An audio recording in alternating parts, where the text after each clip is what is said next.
जी नमस्ते, राधे राधे। आप सभी लोगों का मेरे कान्हा शॉर्ट्स में बहुत बहुत स्वागत है। आज श्रीमद् भागवत कथा का मैं 6वां अध्याय सुनाने जा रही हूँ। आप लोग कृपया सुनिएगा जरूर, और अगर मुझसे कोई गलती होगी तो प्लीज़ क्षमा करिएगा। राधे राधे। अथ षष्ठो अध्याय महासप्ताह यज्ञ की विधि। श्री शनकादि कहते हैं, नारद जी, अब हम आपको सप्ताह श्रवण की विधि बताते हैं। यह विधि प्राय लोगों की सहायता कर और धन से साध्य कही गई है। पहले तो यत्न पूर्वक ज्योतिषी को बुलाकर मुहूर्त पूछना चाहिए तथा विवाह के लिए जिस प्रकार धन का प्रबंध किया जाए उस प्रकार ही धन की व्यवस्था करने के लिए उस प्रकार ही धन की व्यवस्था इसके लिए करनी चाहिए। कथा आरंभ करने में भाद्रपद, आश्विन, कार्तिक, मार्गशीर्ष, आषाढ़ और श्रावण ये 6 महीने श्रोताओं के लिए मोक्ष की प्राप्ति के कारण है। देवर्षे इन महीनों में भी भद्रा, व्यतिपात आदि कुयोगों को सर्वथा त्याग देना चाहिए तथा दूसरे लोग जो उत्साही हों उन्हें अपना सहायक बना लेना चाहिए। फिर प्रयत्न करके देश देशांतरों में यह संवाद भेजना चाहिए कि यहाँ कथा होगी, सब लोगों को सपरिवार पधारना चाहिए। जो स्त्री और शूद्रादि भागवत कथा एवं संकीर्तन से दूर पड़ गए हैं उनको भी सूचित हो जाए, ऐसा प्रबंध करना चाहिए। देश देशों में जो विरक्त वैष्णव और हरिकीर्तन के प्रेमी हों उनके पास निमंत्रण पत्र अवश्य भेजे। उसे लिखने की विधि एवं इस प्रकार बताई गई है। महानुभावों, यहाँ 7 दिन तक सत्पुरुषों का बड़ा दुर्लभ समागम रहेगा और अपूर्व रसमयी श्रीमद् भागवत की कथा होगी। आप लोग भगवद्रस के रसिक हैं, अतः श्री भागवतामृत का पान करने के लिए प्रेम पूर्वक शीघ्र ही पधारने की कृपा करें। यदि आपको विशेष अवकाश न हो तो भी एक दिन के लिए तो अवश्य ही कृपा करनी चाहिए, क्योंकि यहाँ का तो एक क्षण भी यत्न अत्यंत दुर्लभ है। इस प्रकार विनय पूर्वक उन्हें निमंत्रण करें और जो लोग आए उनके लिए यथोचित निवास स्थान का प्रबंध करें। कथा का श्रवण किसी तीर्थ में, वन में अथवा अपने घर पर भी अच्छा माना गया है। जहाँ लंबा चौड़ा मैदान हो वहीं कथा स्थल रखना चाहिए। भूमि का शोधन, मार्जन और लेपन करके रंग बिरंगी धातुओं से चौक पूरे घर की सारी सामग्री उठाकर एक कोने में रख दो। गांव 5 दिन पहले से ही यत्न पूर्वक बहुत से बिछाने के लिए वस्त्र एकत्र कर ले तथा केले के खंभों से सुशोभित एक ऊंचा मंडप तैयार कराएं। उसे सब और फल, पुष्प, पत्र और चंदोवे से अलंकृत करें तथा चारों ओर झंडियां लगाकर तरह तरह के सामानों से सजा दें। उस मंडप में कुछ ऊंचाई पर 7 विशाल लोकों की कल्पना करें और उनमें विरक्त ब्राह्मणों को बुला बुला कर बैठाएं। अंगों की ओर उनके लिए वहां यथोचित स्थान तैयार रखें। इनके पीछे वक्ता के लिए भी एक दिव्य सिंहासन का प्रबंध करें। यदि वक्ता का मुख उत्तर की ओर रहे तो श्रोता पूर्वाभिमुख होकर बैठें, और यदि वक्ता पूर्वाभिमुख रहे तो श्रोता को उत्तर की ओर मुख करके बैठना चाहिए अथवा वक्ता और श्रोता को पूर्व मुख होकर बैठना चाहिए। देश काल आदि को जानने वाले महानुभावों ने श्रोता के लिए ऐसा ही नियम बनाया है। जो वेद शास्त्र की स्पष्ट व्याख्या करने में समर्थ हो, तरह तरह के दृष्टांत दे सकता है तथा विवेकी और अत्यंत निस्पृह हो, ऐसे विरक्त और विष्णु भक्त ब्राह्मण को वक्ता बनाना चाहिए। श्रीमद् भागवत के प्रवचन में ऐसे लोगों को नियुक्त नहीं करना चाहिए जो पंडित होने पर भी अनेक धर्मों के चक्कर में पड़े हुए हैं। स्त्री लंपट एवं पाखंड के प्रचारक हो। वक्ता के पास ही उसकी सहायता के लिए एक ऐसा ही विद्वान और स्थापित करना चाहिए। वह भी सब प्रकार के संशयों के निवृत्त करने में समर्थ, लोगों को समझाने में कुशल हो। कथा प्रारंभ के दिन में एक दिन पूर्व व्रत ग्रहण करने के लिए वक्ता को क्षौर करा लेना चाहिए तथा अरुणोदय के समय शौच से निवृत्त होकर अच्छी तरह स्नान करें और संध्यादि अपने नित्य कर्मों को संक्षेप में समाप्त करके कथा के विघ्नों की निवृत्ति के लिए गणेश जी का पूजन करें। तदंतर पितृगण का तर्पण कर पूर्व पापों की शुद्धि के लिए प्रायश्चित करें और एक मंडल बनाकर उसमें श्रीहरि को स्थापित करें। फिर भगवान श्री कृष्ण को लक्ष्य करके मंत्रोच्चारण पूर्वक क्रमशः षोडशोपचार विधि से पूजन करें और उसके पश्चात प्रदक्षिणा एवं नमस्कार आदि इस प्रकार इस प्रकार स्तुति करें। करुणा निधान, मैं संसार सागर में डूबा हुआ और बड़ा दीन हूँ। कर्मों के महारूपी ग्राह ने मुझे पकड़ रखा है। आप इस संसार सागर से मेरा उद्धार कीजिए। इसके पश्चात धूप दीप आदि सामग्रियों से श्रीमद् भागवत की भी बड़े उत्साह और प्रीति पूर्वक विधि विधान से पूजा करें। फिर पुस्तक के आगे नारियल रखकर नमस्कार करें और प्रसन्न चित्त से इस प्रकार स्तुति करें। श्रीमद् भागवत के रूप में आप साक्षात श्री कृष्ण चंद्र ही विराजमान है। नाथ, मैंने भवसागर से छुटकारा पाने के लिए आपकी शरण ली है। मेरा यह मनोरथ आप बिना किसी विघ्न बाधा के सांगोपांग पूरा करें। केशव, मैं आपका दास हूँ। इस प्रकार दीन वचन कहकर फिर वक्ता का पूजन करें, उसे सुंदर वस्त्राभूषण से विभूषित करें और फिर पूजा के पश्चात उसकी इस प्रकार स्तुति करें। सुख स्वरूप भगवान, आप समझाने की कला में कुशल और सब शास्त्रों में पारंगत हैं। कृपया इस कथा को प्रकाशित करके मेरा अज्ञान दूर करें। फिर अपने कल्याण के लिए प्रसन्नता पूर्वक उसके सामने नियम ग्रहण करें और 7 दिनों तक यथाशक्ति उसका पालन करें। कथा में विघ्न न हो इसके लिए 5 ब्राह्मणों को और वर्ण करें। वे 12 मंत्र द्वारा भगवान के नामों का तप करें। फिर ब्राह्मण अन्य विश्व भक्त एवं कीर्तन करने वालों को नमस्कार करके उनकी पूजा करें और उनकी आज्ञा पाकर स्वयं भी आसन पर बैठ जाए। जो पुरुष लोग संपत्ति, धन, घर और पुत्रादि की चिंता छोड़कर शुद्ध चित्त से केवल कथा में ही ध्यान रखता है, उसे इसके श्रवण का उत्तम फल मिलता है। बुद्धिमान वक्ता को चाहिए कि सूर्योदय से कथा आरंभ करके 3:30 पहर तक मध्यम स्वर से अच्छी तरह कथा बाँचे। दोपहर के समय 2 घड़ी तक कथा बंद करे। उस समय कथा के प्रसंग के अनुसार वैष्णव को भगवान के गुणों का कीर्तन करना चाहिए। व्यर्थ बातें नहीं करनी चाहिए।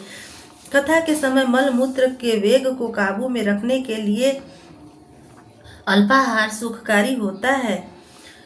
इसके लिए श्रोता केवल एक ही समय हविष्यान्न भोजन करे। यदि शक्ति हो तो 7 दिनों तक निराहार रहकर कथा सुने अथवा केवल घी या दूध पीकर सुखपूर्वक श्रवण करें अथवा फलाहार या एक समय ही भोजन करें। जिससे जैसा नियम सुविधे से सध सके उसी को कथा श्रवण के लिए ग्रहण करें। मैं तो उपवास की अपेक्षा भोजन करना अच्छा समझता हूँ। यदि वह कथा श्रवण में सहायक हो तो उपवास से श्रवण में बाधा पहुँचती हो तो वह किसी काम का नहीं। नारद जी नियम से सप्ताह सुनने वाले पुरुष के नियम सुनिए।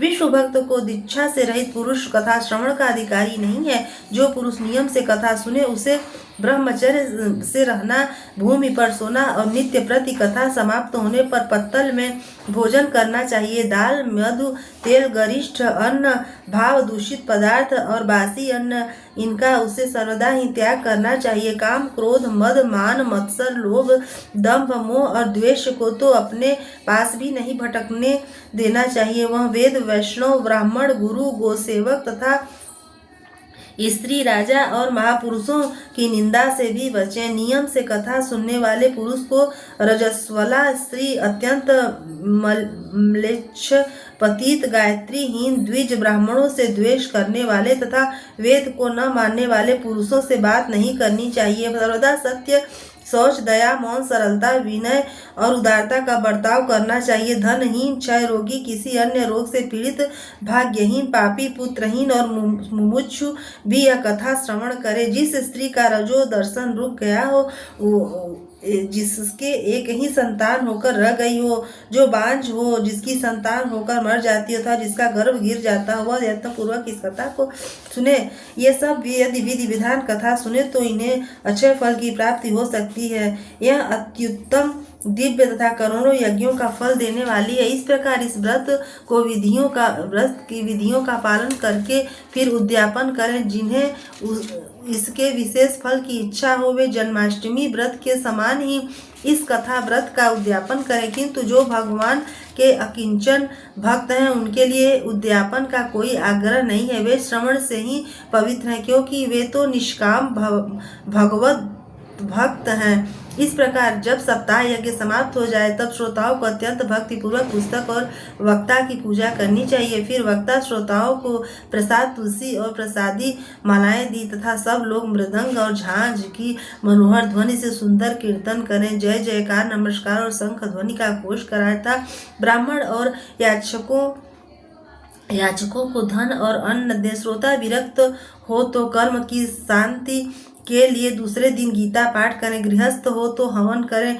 उस हवन में 10 मस्कंध का एक श्लोक पढ़कर विधि पूर्वक खीर, मधु, घृत, तेल और अन्नादि सामग्रियों से आहुति दे अथवा एकाग्रचित्त से गायत्री मंत्र द्वारा हवन करें, क्योंकि तत्वतः यह महापुराण गायत्री स्वरूप ही है।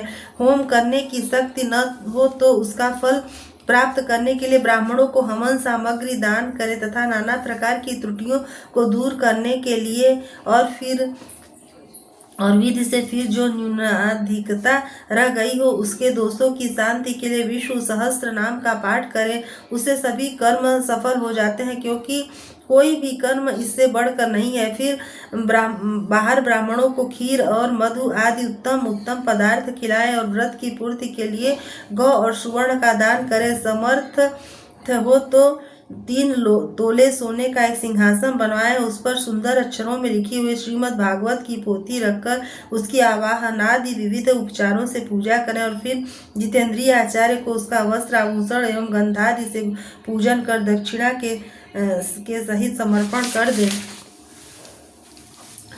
योग करने से वह बुद्धिमान दाता जन्म मरण के बंधनों से मुक्त हो जाता है। यह सप्ताह पारायण की विधि सब पापों को निवृत्त करने वाली है। इसका इस प्रकार ठीक ठीक पालन करने से यह मंगलमय भगवत पुराण अभिष्ट फल प्रदान करती है तथा अर्थ, धर्म, काम और मोक्ष चारों की प्राप्ति साधन हो जाता है, इसमें संदेह नहीं है। सनकादि कहते हैं, नारद जी, इस प्रकार तुम्हें यह सप्ताह श्रवण की विधि हमने पूरी सुना दी है, अब और क्या सुनाना चाहते हैं। इस श्रीमद् भागवत से भोग और मोक्ष दोनों ही हाथ लग जाते हैं। सूत जी कहते हैं, सौनक जी, योग कहकर महामुनि सनकादि ने 1 सप्ताह तक विधि पूर्वक इस सर्व पाप नाशिनी परम पवित्र तथा लोभ और मोक्ष प्रदान करने वाली भागवत कथा का प्रवचन किया। सब प्राणियों ने नियम पूर्वक इसे श्रवण किया। इसके पश्चात उन्होंने विधि पूर्वक भगवान पुरुषोत्तम की स्तुति की। कथा के अंत में ज्ञान, वैराग्य और भक्ति की बड़ी पुष्टि मिली और वे तीनों एकदम तरुण होकर सब जीवों का चित्त अपनी ओर आकर्षित करने लगे। अपना मनोरथ पूरा होने से नारद जी भी बड़ी प्रसन्नता हुई। उनके सारे शरीर में रोमांच हो आया और वे परमानंद से पूर्ण हो गए। इस प्रकार कथा श्रवण कर भगवान के प्यारे नारद जी हाथ जोड़कर प्रेम गदगद वाणी से सनकादि से कहने लगे। नारद जी ने कहा, मैं धन्य हूँ, आप लोगों ने करुणा करके मुझे बड़ा ही अनुग्रहित किया है। आज मुझे सर्व पापहारी भगवान श्रीहरि की ही प्राप्ति हो गई। तपोधनों मैं भागवत कथा श्रवण को ही सब धर्मों से श्रेष्ठ मानता हूँ, क्योंकि जिसके श्रवण से वैकुंठ बिहारी श्री कृष्ण की प्राप्ति होती है। सूत जी कहते हैं, सौनक जी, वैष्णव श्रेष्ठ नारद जी यूं कह ही रहे थे कि वहां घूमते फिरते योगेश्वर सुखदेव जी आ गए। कथा समाप्त होते ही व्यास नंदन श्री सुखदेव जी वहां पधारे। 16 वर्ष की सी आयु आत्मलाभ से पूर्ण ज्ञान रूपी महासागर का संवर्धन करने के लिए चंद्रमा के समान वे प्रेम से धीरे धीरे श्रीमद् भागवत का पाठ कर रहे थे। परम तेजस्वी सुखदेव जी को देखकर सारे सभासद झटपट खड़े हो गए और उन्हें एक ऊंचे आसन पर बैठाया। फिर देवर्षि नारद जी ने उनका प्रेम पूर्वक पूजन किया। उन्होंने सुखपूर्वक बैठकर कहा, आप लोग मेरी निर्मल वाणी सुनिए। श्री सुखदेव जी बोले, ऋषि एवं भावुक जन, यह श्रीमद् भागवत वेद रूप कल्प वृक्ष का परिपक्व फल है। श्री सुखदेव रूप सुख के मुख का संयोग होने से अमृत रस के परिपूर्ण है। यह रस ही रस है, इसमें न छिलका है न गुठली। यह इसी लोक में सुलभ है। जब तक शरीर में चेतना रहे तब तक आप लोग बार बार इसका पान करें। महामुनि व्यासदेव ने श्रीमद् भागवत महापुराण की रचना की है। इसमें निष्कपट निष्काम परम धर्म का निरूपण है। इसमें शुद्धांतकरण सत्पुरुषों के जानने योग्य कल्याणकारी वास्तविक वस्तु का वर्णन है, जिससे तीनों तापों की शांति होती है। इसका आश्रय लेने पर दूसरे शास्त्र अथवा साधन की आवश्यकता नहीं रहती। जब कभी पुण्यात्मा पुरुष इसके श्रवण की इच्छा करते हैं तभी ईश्वर अविलंब उनके हृदय में अवरुद्ध हो जाता है। यह भागवत पुराण का तिलक और वैष्णव का धन है। इसमें परम हंसों के प्राप्य विशुद्ध ज्ञान का ही वर्णन किया गया है तथा ज्ञान वैराग्य और भक्ति के सहित निवृत्त मार्ग को प्रकाशित किया गया है। जो पुरुष भक्ति पूर्वक इसके श्रवण पठन और मनन में तत्पर रहता है वह मुक्त हो जाता है। यह रस स्वर्ग लोक सत्य लोक कैलाश और वैकुंठ में भी नहीं है। इसलिए भाग्यवान श्रोताओं तुम इसका खूब पान करो, इसे कभी मत छोड़ो। सूत जी कहते हैं, सुखदेव जी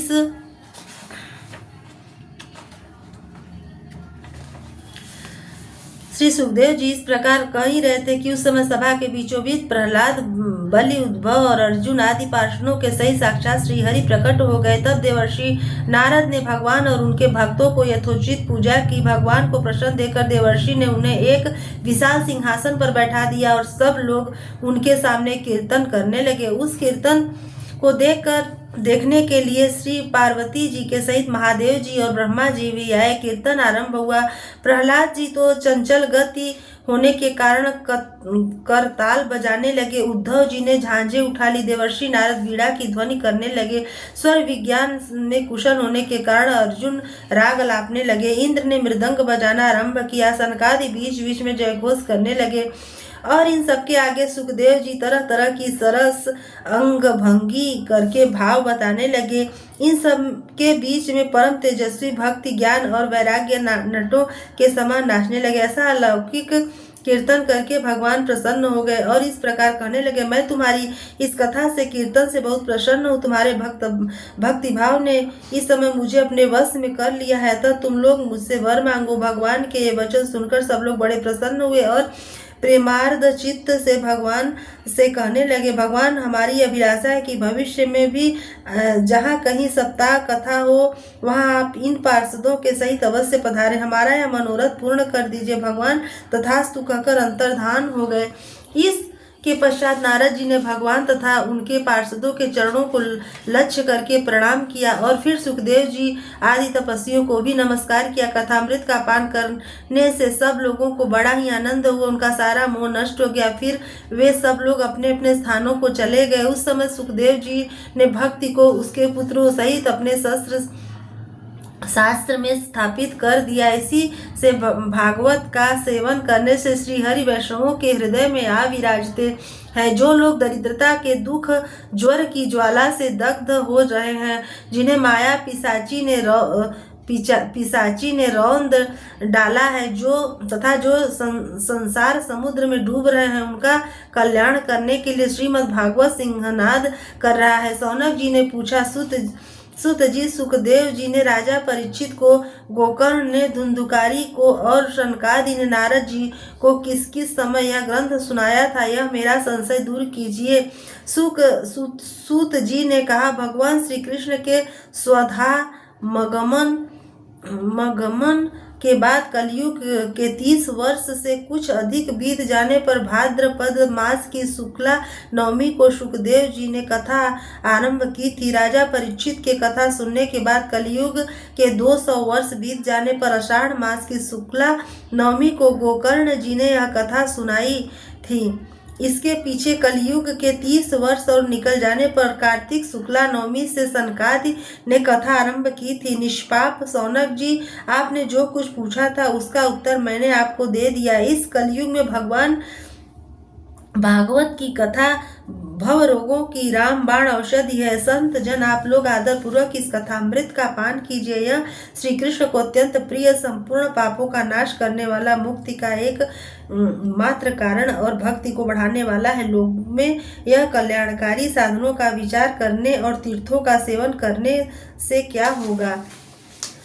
अपने दूत को हाथ में पास लिए देखकर यमराज उसके कान में कहते हैं, देखो, जो भगवान की कथा वार्ता में मत्त हो रहे हों उनसे दूर रहना। मैं औरों को ही दंड देने की शक्ति रखता हूँ, वैष्णवों को नहीं। इस संसार इस असार संसार में विषय रूप विष की आसक्ति के कारण व्याकुल बुद्धि वाले पुरुषों अपने कल्याण के उद्देश्य से आधे क्षण के लिए भी इस सुख कथा रूप अनुपम सुधा का पान करो। प्यारे भाइयों, नंदित कथाओं से युक्त कृपथ में व्यर्थ ही क्यों भटक रहे हो? इस कथा के कान में प्रवेश करते ही मुक्ति हो जाती है। इस बात के साक्षी राजा परीक्षित है। श्री सुखदेव जी के प्रेम रस के प्रवाह में स्थित होकर इस कथा को कहा था।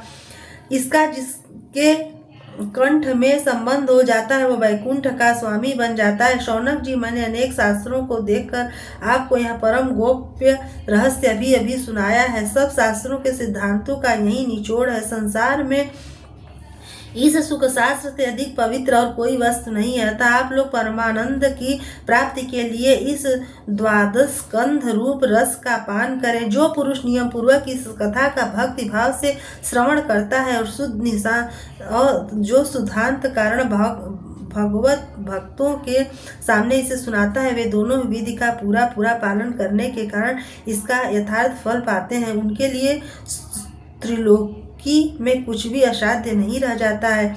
इति श्रीपद्य पुराणे उत्तर खंडे श्रीमद् भागवत महात्म्ये श्रवण विधि कथनम नाम षष्ठो अध्याय समाप्त। बोलिए राधे राधे।